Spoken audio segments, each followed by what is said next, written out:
हरे कृष्ण कृष्ण कृष्ण हरे हरे, हरे राम राम राम हरे। आज का हमारा विषय है चतुर्मास। चतुर्मास शुरू हो गया ना, अब इसके बारे में चर्चा करेंगे। वैसे चतुर्मास का जो सही अर्थ है ना, वो है हमें अपने आप को पूर्ण तरह से भौतिक आसक्तियों से हटाकर भक्ति में लगना। ये चतुर्मास का मेन तात्पर्य है। अच्छा, लोग क्या कहते हैं? लोग कहते हैं कि देव सो गए 4 महीने के लिए। क्या सच में देव 4 महीने के लिए सो गए? नहीं, ये ऐसा नहीं है। सिर्फ क्षीरोदक्षाई विष्णु योग निद्रा में प्रवेश कर जाते हैं और कुछ ही क्षण के लिए, वो जो कुछ क्षण में प्रवेश करते हैं ना, वो जो कुछ क्षण है ना, वो हमारे लिए 4 महीने हैं। तो हम इसलिए हम कहते हैं कि हम 4 महीने के लिए भगवान से गए। भगवान तो कुछ क्षण के लिए गए, हमारे पृथ्वी के जो भी रहने वाले हैं 24 घंटे के हिसाब से, सूर्य के हिसाब से, हमारे जो दिन रात बनते हैं उसके हिसाब से हमारा 4 महीने हैं, और उनका वो कुछ क्षण के लिए क्षीरोदक्षाई विष्णु जो है वो योग निद्रा में प्रवेश करते हैं। अब इन दिनों में हमें क्या करना चाहिए? इन दिनों में ये जो 4 महीने हैं, अभी तो पहला मास है, सावन का महीना है, ये भक्ति के लिए 4 महीने सबसे उत्तम। देखिए इस महीने में अभी 4 महीने में कितना कुछ आता है, कितना आता है। अभी जन्माष्टमी आ रही आ रही है। अब आजकल क्या हो रहा है, शिव जी की उपासना हो रही है सावन का महीना, फिर राधा अष्टमी आएगी, फिर बहुला अष्टमी आएगी, है ना, फिर विजयदशमी आएगी, फिर गोप अष्टमी आएगी, और फिर क्या होगा, दीपावली आएगी, कार्तिक का महीना आएगा, और फिर हम समुद्राष्टम गाएंगे और दीपदान करेंगे, और फिर विषम पंचक होंगे, फिर तुलसी विवाह आदि और छोटे ऐसे फेस्टिवल इन दिनों में आते ही रहते हैं। ये 4 महीने में सारा कुछ इस दिनों में ही होता है ना। अब हम पद्म पुराण की बात करते हैं। पद्म पुराण में बताया गया है कि इन दिनों में हमें कुछ नियमों का पालन करना चाहिए। क्या है? जैसे अभी 10 जुलाई से सावन शुरू हुआ, 8 अगस्त तक। इसमें पत्तेदार सब्जियां नहीं खानी चाहिए। पत्ते वाली सब्जियां जैसे कि पालक है, मेथी है, साग वगैरह है, ये चीज़ें नहीं खानी चाहिए। हाँ, तुलसी दाल ले सकते हैं, भगवान जी को ऑफर करते हैं हम डाल के, और नीम का पत्ता भी ले सकते हैं, धनिया पुदीना ये ले सकते हैं। बाकी ये हरी पत्ते वाली सब्जियां नहीं खानी चाहिए। अब ये है कि आपका 1 महीने का ये व्रत है, ये आपने ये चीज़ें नहीं। अब ये है 10 जुलाई से 8 अगस्त तक, 10 जुलाई से 8 अगस्त तक का ये है। फिर है दूसरा महीना आएगा भाद्रपद, वो होगा 9 अगस्त से लेकर 6 सितंबर तक। उसमें क्या, फिर दही का त्याग कर देते हैं, दही नहीं खाते। दही में कड़ी बना सकते हैं, इडली बना सकते हैं, पर दही नहीं खाते इस महीने। ये है दूसरा भाद्रपद। फिर तीसरा महीना है अश्विनी, इसमें ये है 7 सितंबर से जी, यह 7 सितंबर से 6 अक्टूबर तक रहेगा। इसमें दूध का त्याग कर देते हैं, दूध से बनी हुई चीज़ें नहीं खाते हैं, इसमें खीर, मिल्क शेक, दूध वगैरह नहीं लेते। हाँ, पनीर, मिठाई वगैरह ले सकते हैं। तो इस तरह से तीसरे महीने का ये आपको पालन करना चाहिए, नियम पालन फॉलो करते हैं। फिर चौथा है कार्तिक मास। भगवान को सबसे प्रिय मास क्या आ गया? कार्तिक मास। 7 अक्टूबर से लेके 4 नवंबर तक, 7 अक्टूबर से लेके 4 नवंबर तक ये कार्तिक का महीना है। और इस महीने में उड़द की दाल नहीं खाते, उड़द की दाल खानी वर्जित है। इस महीने में भक्ति बहुत बढ़ती है। वैसे तो सारे वैष्णव जो हैं, हम मसूर की दाल भी नहीं खाते, पर इस महीने में उड़द की दाल तो किसी को भी नहीं खानी चाहिए जी। अब इसमें चतुर्मास में कुछ नियम हैं जो हमें फॉलो करने होंगे। अब वो नियम कौन से हैं? सुनिए। सुबह ब्रह्म मुहूर्त में उठना चाहिए, ब्रह्म मुहूर्त में स्नान करना चाहिए। अगर तीर्थ या धाम कहीं पे जाते हो तो वहाँ पे भी स्नान करने का बहुत महत्व है। तीर्थ स्थान में भी जा सकते हो। ये सुबह ब्रह्म मुहूर्त में ही उठना चाहिए। फिर है तो इसके बाद नेक्स्ट है कि ब्रह्म मुहूर्त में आप उठ गए, आपने स्नान कर लिया, फिर आपको जप करना चाहिए। ब्रह्म मुहूर्त में उठ के जप करना चाहिए। हाँ, क्या ब्रह्म मुहूर्त में क्या नींद नहीं खुलती? अब आप लोग कह रहे हो नींद नहीं खुलती, सुबह ब्रह्म मुहूर्त में कैसे उठेंगे जब नींद ही नहीं खुलती? अब देखिए, आपको अलार्म लगाना पड़ेगा। आप कैसे अलार्म लगाते हैं? अलार्म तो आप उठने का लगाते हो, मैं कह रही हूँ अलार्म आपको सोने का लगाना चाहिए। रात को 9 बजे अगर आप सो जाते हो तो 4 बजे आप 2:30-3 बजे से लेकर 4 बजे तक फ्रेश हो जाते हो। अगर आप 10 बजे भी सो जाते हो तब भी आप 4 बजे आराम से उठ जाते हो। ये ब्रह्म मुहूर्त में आपको उठना आवश्यक है, बताया गया हमारे शास्त्रों में कि ब्रह्म मुहूर्त में उठना चाहिए। और फिर क्या करना चाहिए? भगवान की भक्ति करनी चाहिए। मंगल आरती में जाते हैं तो वैष्णव लोग सारे मंगल आरती में जाते हैं, मंदिरों में भी जाते हैं, घरों में भी आपको करनी चाहिए, घर में करते करनी चाहिए।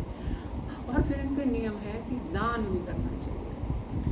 मंदिर में दान करना चाहिए, वैष्णव को दान करना। वैष्णव का दान क्या मतलब कि जैसे कोई वैष्णव है तो किसी का वुलन कोई कपड़ा किसी को दे सकते हैं। सर्दी आ रही है ना, वुलन का कपड़ा दे दो, गर्मी का दे दो, तो धोती कुर्ता दे दो। जो नीडी पर्सन है उनको दे सकते हैं।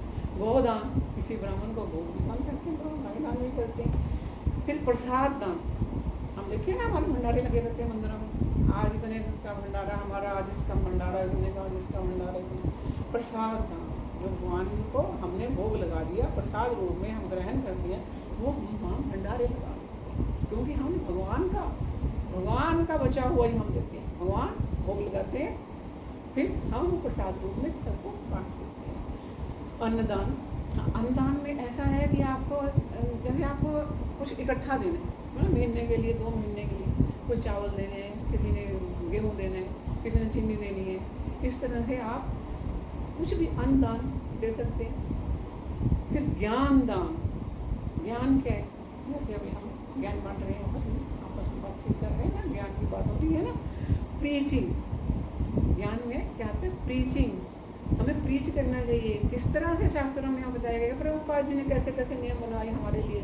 4 नियमों का पालन करते हैं हम, 16 माला का जप करते हैं, और फिर कार्तिक का महीना आता है, इसमें दीपदान करते हैं, है ना, दामोदर अष्टक गाते हैं। ये सारी चीज़ें हमें करनी चाहिए। फिर पुस्तक दान, आप देखो वो हम गीता जी पढ़ते हैं ना, गीता जयंती आती है तो उसमें क्या करते हैं, जब भगवान ने उपदेश दिया था अर्जुन को, तो वो गीता जो अर्जुन ने वहाँ पे बांटी, भगवान ने उपदेश दिया था, उस दिन जो आता है उस दिन हम गीता जी आप स्पॉन्सर कर सकते हो। आप किसी को कहते तो 100 गीता मैंने अपनी स्पॉन्सर करनी है। आप कहीं पे भी, कोई हॉस्पिटल में भी जाके, होटलों में भी जाके, मतलब कहीं ऐसी जगह पे जाके जहाँ आप हॉस्पिटल में, जैसे कई बार हमने देखा, कहीं पहले देखा करते थे, बाइबल रखे कुछ भी है, हम गीता भी दे सकते हैं। 80% है, इतने दुखी लोग होते हैं, गीता उनको गीता जेलों में, हमारे तो डिवोटीज जेल में जा के बांट के आते हैं। तो ये सब दान देना चाहिए। ये 4 महीने के अंदर ये दान भी होना चाहिए। और जब की जो संख्या है ना, हमें अपनी बढ़ा देनी चाहिए। हम कहते 16 माला, ऐसा नहीं कि 16 माला हुई ये लोग खत्म हो गया काम। माला आपको एक ही आसन में बैठ के कुछ टाइम के लिए आप थोड़ी देर बैठो, अपनी जितनी माला कर सकते हो, जितने भी आप अपने सामर्थ्य के अनुसार। हम लोग 16 माला इकट्ठी एक बार बैठ करते हैं, आप 4 माला कर सकते हो, 2 कर सकते हो, कोई 20 भी कर सकते हैं, कोई लोग 64 माला करते हैं। आपको अपनी जप बढ़ाना चाहिए, है ना।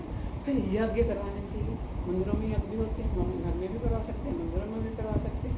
जैसे कि नरसिंह यज्ञ, हवन, है ना। फिर नरसिंह कवच। फिर सबसे बड़ा यज्ञ क्या है? सबसे बड़ा यज्ञ क्या है? हरे कृष्ण कृष्ण कृष्ण हरे हरे, हरे राम राम राम हरे हरे। लोगों को इकट्ठे करो, अपनी सोसाइटी में लोगों को इकट्ठे करो, शाम को किसी भी टाइम पे बैठ के हरे कृष्ण का जप करो, है ना। ये भी यज्ञ है। अभी हम जो इकट्ठे कर रहे हैं ज्ञान यज्ञ तो है, जो अभी हम इकट्ठे कर रहे हैं सबको, ये ज्ञान यज्ञ, ये करना चाहिए।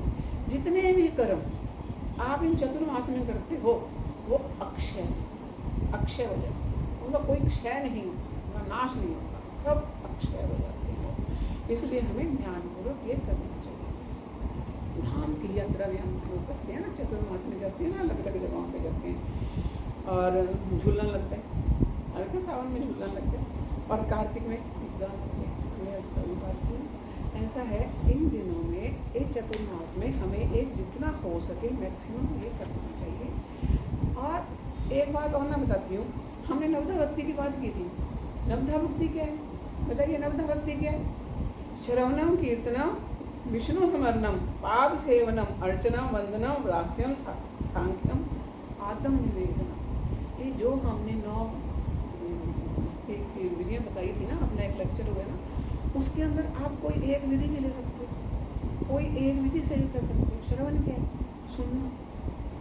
हम सुबह उठ के भागवतम सुनते हैं ना, कोई मॉर्निंग में, या तो ऑनलाइन सुनते हैं तो मंदिर में जाके सुनते हैं। सुनना चाहिए, हमेशा ही सुनना चाहिए, पर इन 4 महीने में हमें जरूर सुनना चाहिए। वंदनम, वंदनम क्या है? कीर्तन करना। वंदनम क्या होता है? कीर्तन करना। हर समय कीर्तन, भगवान का कीर्तन करना चाहिए। चैतन्य महाप्रभु ने क्या कहा था? त्रिनादपि सुनी चेन तरोरपि सहिष्णुना अमानी ना मान देन कीर्तन्य सदा है। मुझे मान अपमान की कोई इच्छा नहीं है, कोई लालसा नहीं है कि मुझे मान मिले, मुझे नहीं। हमें कैसा होना चाहिए? त्रिनादि, हमें तिनके से भी नीचे अपने आप को कैसा समझना चाहिए? तिनके से भी नीचे समझना चाहिए। और त्रोरपि सहिष्णुना, पेड़ पर्वत कितने सहिष्णु हैं, आंधी तूफान बर्फ ओला वृष्टि सारे सहते हैं, कितना कुछ सहते हैं।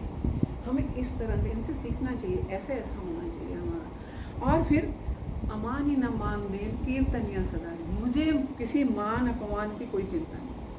मैं यहाँ नाच रही हूँ, मैं यहाँ कुछ कर रहे हैं, हम यहाँ गाँच, हमें कोई फिक्र नहीं, कोई क्या कहता है, क्या नाच रहे हो, हम भगवान की भक्ति में है ना।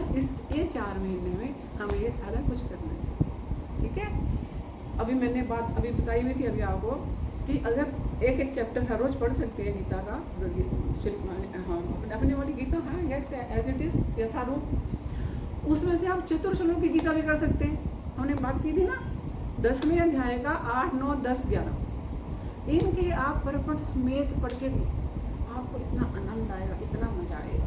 तो इसलिए चतुर्मास में हम क्या करेंगे? धूम धमाके से हरि नाम कीर्तन करते रहेंगे। हरे कृष्णा कृष्णा कृष्णा हरे हरे, हरे राम राम राम हरे हरे, हरे कृष्णा हरि बोल, हरे कृष्ण। श्रील प्रभुपाद की जय।